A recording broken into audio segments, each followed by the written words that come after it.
नमस्कार, यो हो ग्यालेक्सी प्रदेश न्यूज। सुरुवातमा हेडलाइन्स।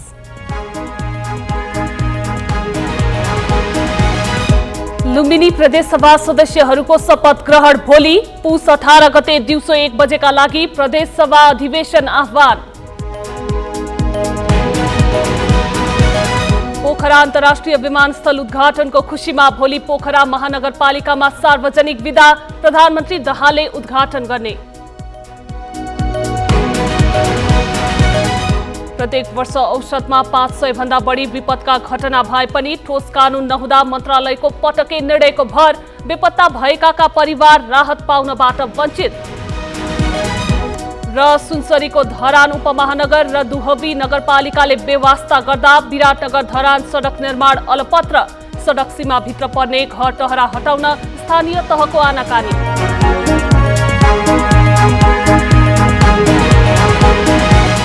अब प्रदेश न्यूज विस्तारमा।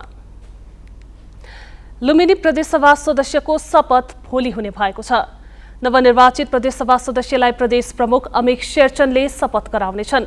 लुम्बिनीमा पुस 18 गते दिउँसो 1 बजेका लागि प्रदेशसभा अधिवेशन आह्वान गरिएको छ। कुल 87 सदस्यीय प्रदेशसभामा एमालेका 29, कांग्रेसका 27, माओवादी केन्द्रका 9, राप्रपा र नागरिक उन्मुक्ति पार्टीका 4 जना सांसद छन्।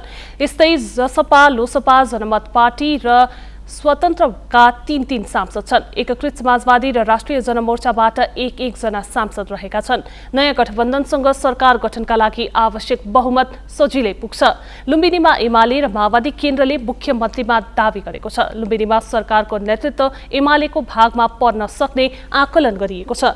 एमालेका 4 जना सांसदले संसदीय दलको नेतामा दावी गरेपछि आजसम्म दलको नेता चयन हुन सकेको छैन।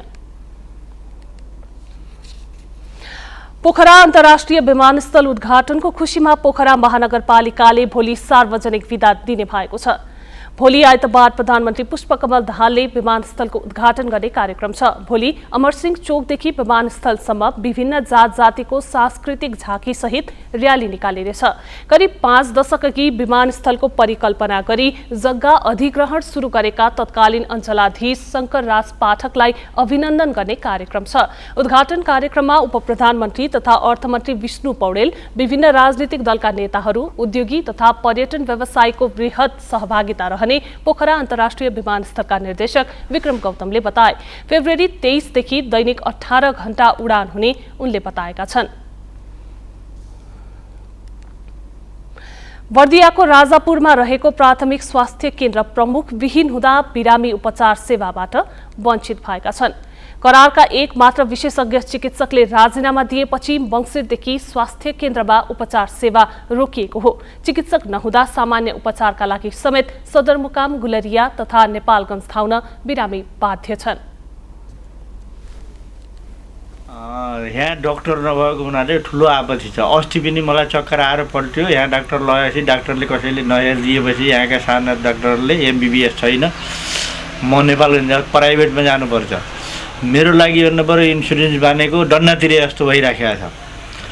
यस्तो किसिमले भन्नुपऱ्यो डाक्टर नभइकन बिना डाक्टरको हस्पिटल चलाउनु भनेको एकदम नजायज कुरो हो, गलत कुरो हो। यो सरकारले चलाउन नसकेको हो भने बरु हात निकाले हामी सिधै जान्थ्यौँ। इन्सुरेन्स गराउनु पर्ने जरुरी पनि थिएन। त्यसो हुँदा यी समस्याहरू धेरै भइराखेका छन्।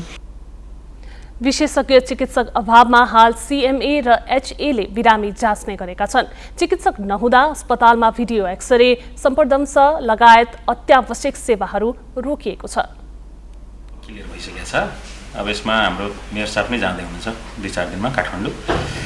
त्यहीबाट गएर अनि सिधै उहीँबाटै विभागबाटै स्वास्थ्य उसबाट चाहिँ लिएर आउने भनेर कुराकानी अगाडि बढेको छ।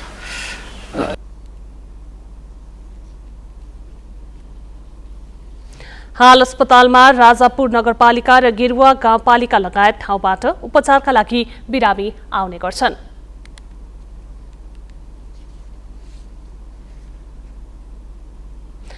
भौगोलिक बनावटका आधारमा नेपालको 75% भन्दा बढी जमिन कमजोर पहाडले बनेको अनुमान छ। यी पहाडहरू विशेष गरी मनसुनजन्य प्रकोपका दृष्टिले उच्च जोखिममा छन्। हरेक वर्ष अत्यधिक वर्षाका कारण बाढी, पहिरो लगायत विभिन्न मनसुनजन्य प्रकोपको चपेटामा पर्नु नियति जस्तै छ। यस वर्षको मनसुन अवधिमा 122 जनाको मृत्यु भयो भने 32 जनाको अवस्था अज्ञात छ। मृत्यु भएर शव भेटिएका परिवारले राहत पाए पनि यसरी मनसुनजन्य तथा प्राकृतिक विपत्तिमा पनि बेपत्ता भएकाका परिवार राहतबाट समेत वञ्चित छन्। नेपालमा प्रत्येक वर्ष औसतमा 500 भन्दा बढी विभिन्न विपदका घटना हुन्छन्। यसपालिको मनसुन अवधिमा मात्रै 538 वटा विपदजन्य घटना भए। सबैभन्दा बढी क्षति कालीकोटमा भयो। अविरल वर्षाका कारण पहाडै खसेर बस्ती पुरियो।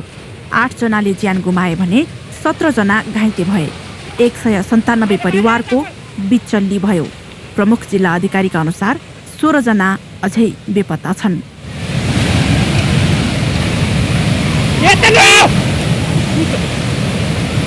कालीकोटमा मात्रै होइन, यसपालिको मनसुनले मुगु, जुम्ला, अछाम, हुम्ला लगायत जिल्लामा डरलाग्दो भौतिक तथा मानवीय क्षति गरायो।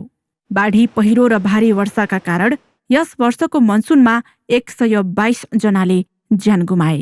117 जना घाइते भए भने 32 जना बेपत्ता भएको राष्ट्रिय विपद जोखिम न्यूनीकरण तथा व्यवस्थापन प्राधिकरणको तथ्याङ्क छ, जसमा बाढीबाट 15 जना र पहिरोमा परि 17 जना बेपत्ता भएका छन्।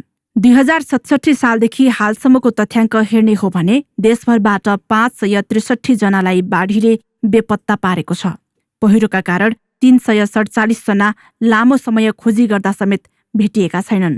कानुनी अस्पष्टताका कारण बेपत्ता व्यक्तिका परिवारले राहत समेत पाउन सकेका छैनन्। फिर्ता भएर आएको अथवा भेटिएको हकमा सोही बमोजिम हुने गरी हैन, अब हाललाई चाहिँ मृतकलाई दिए सरह चाहिँ दिने भन्ने खालका कतिपय निर्णयहरू भएका छन्। तर त्यही अनुसार नै कामहरू अगाडि बढेका छन्।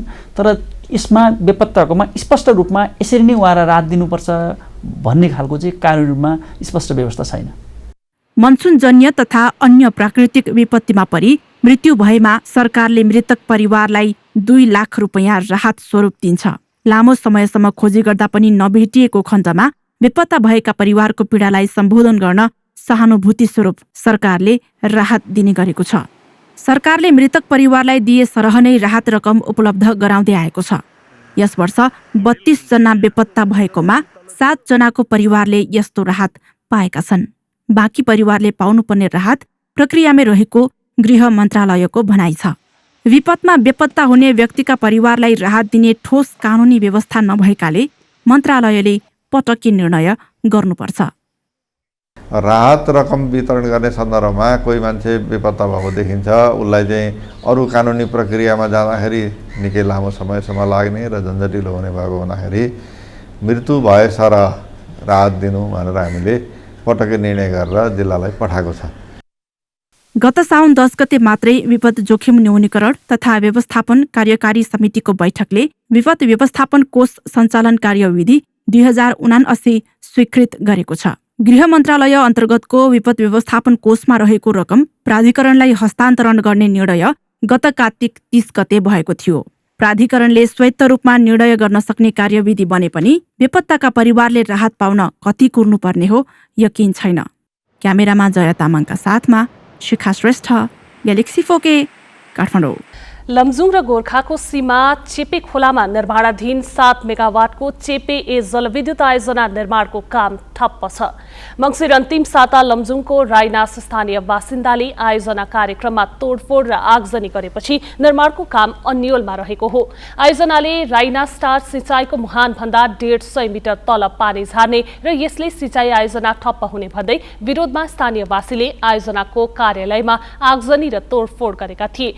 3.5 दशकदेखि सञ्चालित सिँचाइ आयोजनाले राइनासको 850 हेक्टर बढी जमिन सिंचित गर्दै आइरहेको थियो। आयोजनाले सिँचाइमा व्यवधान नपुग्ने गरी 200 मिटर भन्दा माथि नै विद्युत गृह बनाउने भने पनि सो अनुरूप काम नगर्दा समस्या भएको हो। आयोजनाको काम अघि बढाउने बारे यसअघि भएका सर्वपक्षीय छलफलले निष्कर्ष निकाल्न नसकेपछि निर्माण अन्योल बनेको हो। 2 वर्षदेखि निर्माण भइरहेको जलविद्युत आयोजनाको करिब 65% निर्माण कार्य पूरा भएको छ। चालु आर्थिक वर्षभित्रै निर्माण सक्ने लक्ष्य छ।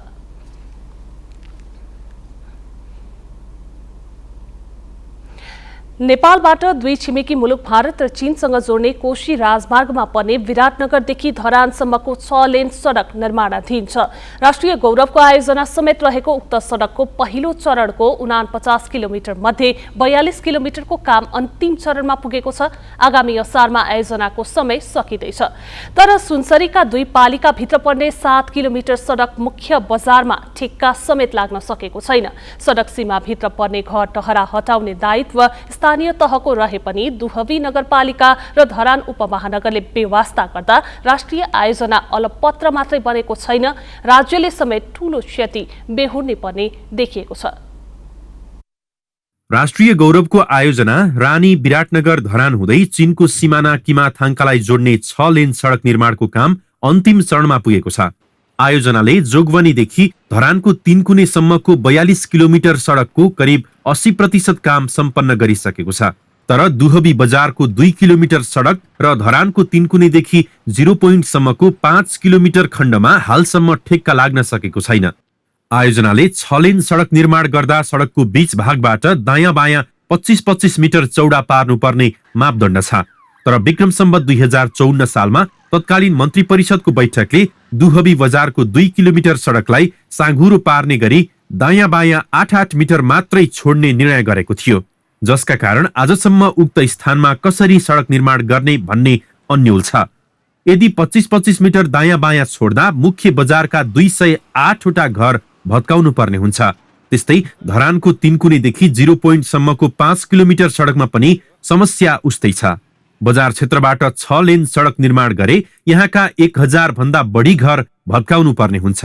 तर सडक आयोजनाले घरको मुआब्जा दिने तर जग्गाको नदिने भनेकाले स्थानीय तहलाई समेत राष्ट्रिय गौरवको आयोजना निल्नु न ओकेल्नु जस्तै भएको छ। अनि 50 को मापदण्डमा चाहिँ हामीले घर पास गरिदिएको छौँ नगरपालिकाले।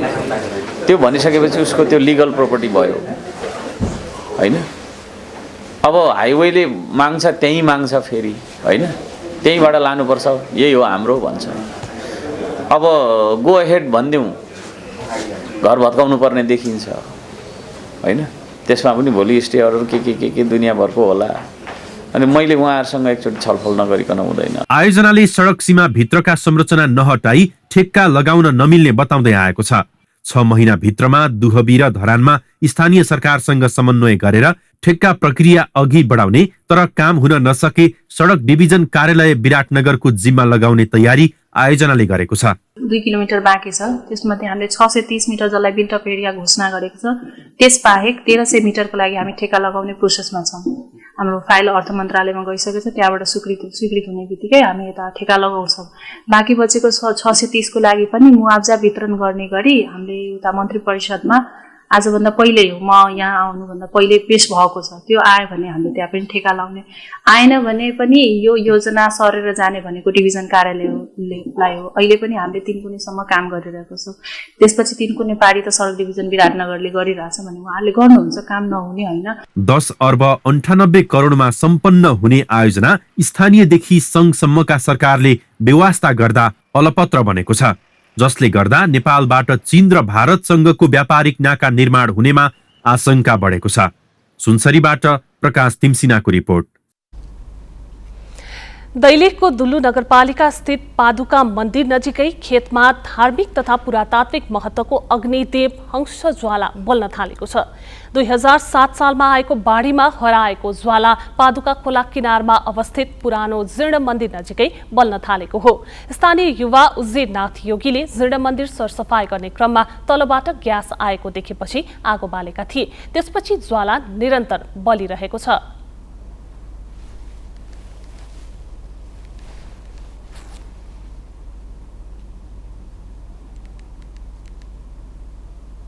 सम्बन्धित निकायहरूमा पहल गरेर यसलाई व्यवस्थापन गर्ने र दैलेखको पर्यटकीय क्षेत्रलाई अग्र स्थानमा देखाउने र दैलेखको यो जुन पादुका हंसज्वाला मन्दिर छ यसलाई एउटा दैलेख जिल्लाकै नमुना स्तरको बनाउने जमर्को गर्नेमा म पहल गर्नेछु। मन्दिरभित्र गोलाकार बुट्टा भरिएको फूल आकारको ढुङ्गा लगायत टुकी जस्तै पुरानो तामाको कुल्फी समेत फेला परेको छ। 2007 साल अघि हालको श्रीस्थान नाभि स्थान जस्तै महत्त्वपूर्ण तीर्थस्थल पादुकामा पनि ज्वाला बलेको देख्न पाइन्थ्यो भन्ने बाल्यकालमा पनि यत्तिकै ज्वाला बलेको देख्थेँ र केही समय पछाडिबाट यो ज्वाला लोप भएको देखिन गयो र अहिले यो ज्वाला बलिरहेको देख्दा मलाई अत्यन्त खुसी लागिरहेको छ। र यस्तै सङ्घ संस्था हाम्रा सरकारमा पुगेका मान्यहरू हाम्रो वडा सरकार सबैले यसको बारेमा एकदम जानकारी गराएर यसलाई अझ राम्रो निरन्तर यो ज्वाला बल्न सक्ने एउटा माध्यम बनोस् भन्ने मेरो यही नै। भेटिएको ज्वालाका बारेमा पुरातत्व विभागका साथै अन्य सरोकारवाला निकायले चासो दिनुपर्ने स्थानीयको आग्रह छ। चालू आर्थिक वर्षमा खोटाङमा अलैची उत्पादन वृद्धि भएको छ। 1064 हेक्टर क्षेत्रफलमा 610 मेट्रिक टन अलैची उत्पादन भएको हो। आर्थिक वर्ष 2078-79 मा 585 मेट्रिक टन अलैची उत्पादन भएको थियो। अघिल्लो वर्ष 0.55 उत्पादकत्व रहे पनि यस वर्ष अलैचीको उत्पादकत्व बढेर 0.57 पुगेको जिल्ला कृषि ज्ञान केन्द्र खोटाङले जनाएको छ। पुरानो बगानमा उत्पादन घटे पनि नयाँ बगानमा उत्पादन बढेको हो। मौसम अनुकूल रहेको तथा रोगको प्रकोप कम भएका कारण अलैची उत्पादन बढेको केन्द्रले जनाएको छ। उत्पादित अधिकांश अलैची प्रतिमन करिब 35,000 का दरले निकासी भइसकेको छ भने कतिपय निकासीको चरणमा रहेको छ।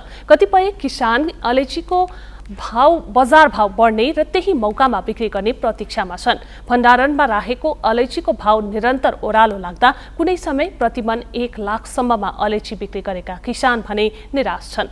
जिल्लामा उत्पादित अलैची धरान र झापाको वृत्तामोड भारत हुँदै अन्य देशमा पुग्ने गरेको छ। अलैची खरिदका लागि ठेकेदार ट्र्याक्टर लिएर किसानका घर घरमा पुग्ने गरेका छन्। सिन्धुलीगढी युद्ध संग्रहालय अनुसन्धान र शोधकर्ताका लागि आकर्षणको केन्द्र बन्दै गएको छ। पछिल्लो समय युद्ध संग्रहालयमा दैनिक 500 देखि 1000 सम्म अवलोकन गर्न आउने गरेका छन्। तत्कालीन इस्ट इन्डिया कम्पनीका कप्तान किनलोकको अंग्रेज फौजलाई गोर्खाली फौजले परास्त गरेको इतिहासका बारे जानकारी लिनलाई युद्ध संग्रहालय आकर्षणको केन्द्र बनेको छ। 8, 9, 10 मा चाहिँ हामीलाई हाम्रो सोसल टिचरले चाहिँ हामीलाई सिन्धुलीगढीको बारेमा हामीलाई पढाउनु भएको थियो। जुन कुराहरू आज आएर मैले यहाँनिर भिजिट गर्दाखेरि साँच्चै नै यथार्थ रहेछ भन्ने कुरालाई आफूले अध्ययन गरेको कुराहरूलाई आफ्नै आँखाले देख्दाखेरि एकदमै खुसी लागिरहेको छ। हाम्रो सिन्धुलीगढी पहिला भग्नावशेष अवस्थामा थियो भने अहिले चाहिँ हाम्रो कमलाबाई नगरपालिकाले चाहिँ एउटा सिन्धुलीगढीलाई पर्यटकीय स्थल बनाउने रूपमा लिएर आउनु भएको छ। युद्धकला संग्रहालयमा युद्धकालीन पात्र, सिन्धुलीगढी युद्धका घटनाक्रम, युद्धको परिदृश्य, युद्धका वृत्तचित्र लगायतका ऐतिहासिक चित्रहरू राखिएका छन्। त्यस्तै तत्कालीन युद्धमा प्रयोग भएका घरेलु हतियार, युद्धकालीन हात हतियार, अंग्रेजहरूले प्रयोग गरेका तोप, नेपाली र बेलायती योद्धा, नेपाली योद्धाका कला चित्र पनि संग्रहालयमा छन्। त्यसैगरी मिथिला कला, बेलायतीहरूको नाममा बनाइएका स्तम्भ, युद्धकालीन शिलालेख, ऐतिहासिक दस्तावेज तथा इतिहासका पुस्तकालय राखिएको छ। संग्रहालय अगाडि सिन्धुलीगढी युद्धका योद्धाहरू वंशु गुरुङ, वंशराज पाण्डे, श्री हर्ष पन्त र वीरभद्र उपाध्यायको संयुक्त शालिग निर्माण गरी प्रतिस्थापन गरिएको छ। डाक्टर नवराज केसीको गैराख्यान शून्यको मूल्य लोकार्पण गरिएको छ। प्रजा प्रतिष्ठानको डबलीमा doctor Baburam Bhattarai, doctor Rita Thapa, doctor Aruna Upreti र सुरक्षा पन्तले संयुक्त रूपमा लोकार्पण गरेका हुन्। डाक्टर केसीले चिकित्सकीय सेवाका लागि कर्णाली पुग्दा त्यहाँका नागरिकले भोगेका अनुभवलाई पुस्तकमा उतारेका छन्। डाक्टर भट्टराईले किताबमा विज्ञान र कलाको सुन्दर संयोजन भएको बताए। उनले विकासका लागि आमा र शिशुमा लगानी हुनुपर्ने कुरा पुस्तकले उजागर गरेको बताए। पुस्तक कथाहरूको सङ्गालो आमाहरूको साहस र सङ्घर्ष मात्रै होइन, मुद्दाहरूको चाङ पनि भएको वक्ताहरूले बताए। स्थानीय तहको स्वास्थ्य स्थिति सुधार गर्न चाहनेका लागि पुस्तक प्रेरणा बन्न पनि कार्यक्रममा बताइएको थियो। सुर्खेतमा जन्मिएका नवराज केसी बाल विशेषज्ञ हुन्। सुर्खेत स्थित प्रादेशिक अस्पतालमा झण्डै 8 वर्ष काम गरेका उनले आफ्नो अनुभवलाई किताबमा उतारेका छन्। धादिङ सदरमुकाम धादिङ भेशीमा सहकारी बजार सञ्चालनमा ल्याइएको छ। किसानलाई कृषि उपजको उचित मूल्य दिलाउन र उपभोक्तालाई सुपथ मूल्यमा उपलब्ध गराउन सहकारी बजार सञ्चालनमा ल्याइएको हो। कृषि ज्ञान केन्द्र तथा सहकारी सङ्घ धादिङको समन्वयमा अघि बढाइएको सहकारी बजारमा सहकारी बजार विकास कार्यक्रमको लगानी छ।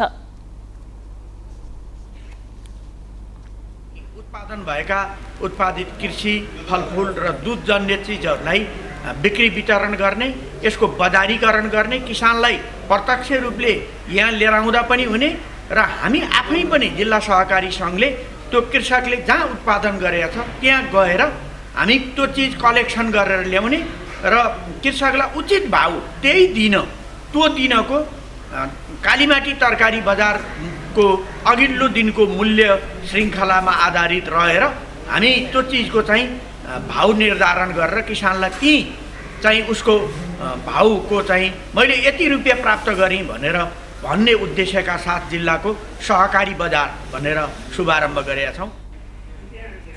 बजार मार्फत धादिङबाट उत्पादित कृषिजन्य वस्तुको उत्पादन सङ्कलन तथा बिक्री वितरण हुनेछ। 13वटै पालिकामा उत्पादित कृषि उपज, खाद्यान्न, तरकारी तथा फलफुल, दुग्धजन्य उत्पादनको बिक्री वितरण र बजारीकरण गर्ने योजना छ। बिचौलियाले लिने मार्जिन कम गरी किसानको आयलाई वृद्धि गर्ने सहकारी बजारको दीर्घकालीन सोच छ। हामी ग्यालेक्सी प्रदेश न्यूजको अन्त्यमा छौं। जाँदा जाँदै हेडलाइन्स।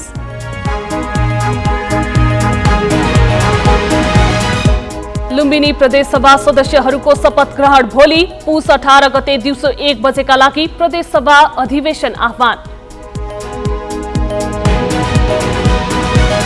पोखरा अन्तर्राष्ट्रिय विमानस्थल उद्घाटनको खुशीमा भोलि पोखरा महानगरपालिकामा सार्वजनिक विदा, प्रधानमन्त्री दाहालले उद्घाटन गर्ने। प्रत्येक वर्ष औसतमा 500 भन्दा बढी विपदका घटना भए पनि ठोस कानून नहुँदा मन्त्रालयको पटक्कै निर्णयको भर बेपत्ता भएकाका परिवार राहत पाउनबाट वञ्चित। र सुनसरीको धरान उपमहानगर र दुहवी नगरपालिकाले बेवास्ता गर्दा विराटनगर धरान सडक निर्माण अलपत्र, सडक सीमाभित्र पर्ने घर टहरा हटाउन स्थानीय तहको आनाकानी।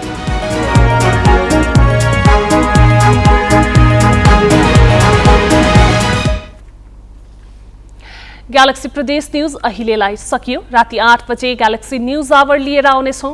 नमस्ते।